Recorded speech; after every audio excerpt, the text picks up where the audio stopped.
Hello Diaz, അപ്പോൾ 2026 എന്തൊക്കെ കഴിച്ചെന്നും കുടിച്ചെന്നും കാണാം. എല്ലാവർക്കും എൻ്റെ ഹാപ്പി ന്യൂ ഇയർ. ഈ വർഷം എല്ലാവർക്കും നല്ലതാവട്ടെ. അപ്പോൾ ഇന്ന് ന്യൂ ഇയർ ആയതുകൊണ്ട് തന്നെ എൻ്റെ വീട്ടിൽ ചപ്പാത്തിയും കള്ളക്കറിയായിരുന്നു.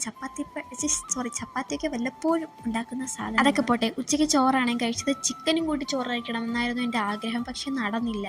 എന്നാലും കുഴപ്പമില്ല. അപ്പോൾ കറിവാടും മീൻകറിയും അവിയലും ഇതൊക്കെ കൂട്ടിയിട്ടാണ് ഞാൻ കഴിച്ചത്. എന്നാലും ഉള്ളിൽ എവിടെയോ ഒരു വിഷമില്ലാതില്ല. ഞാൻ എന്തിനാ അതൊക്കെ ഓർത്ത് വിഷമിക്കുന്നത്? നമുക്ക് ചായ കുടിക്കാം. നല്ല അരിമുറുക്കും കഴിച്ച് ചായ കുടിക്കുക. എല്ലാവരും 4 മണിക്കാണ് ചായ കുടിക്കുന്നത്. പക്ഷെ ഞാൻ ചായ കുടിക്കുന്ന ഒരു 7 മണി 6 മണി ടൈമില്ല.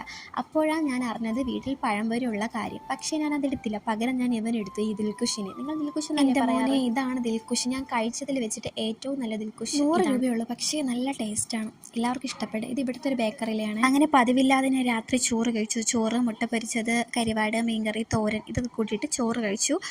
ബീട്രൂട്ട് തോരൻ ഉച്ചയ്ക്കുണ്ടാകുന്ന സ്നേഹിതം. വീഡിയോ ഇഷ്ടപ്പെട്ടാൽ ലൈക്ക്, ഷെയർ, സബ്സ്ക്രൈബ്.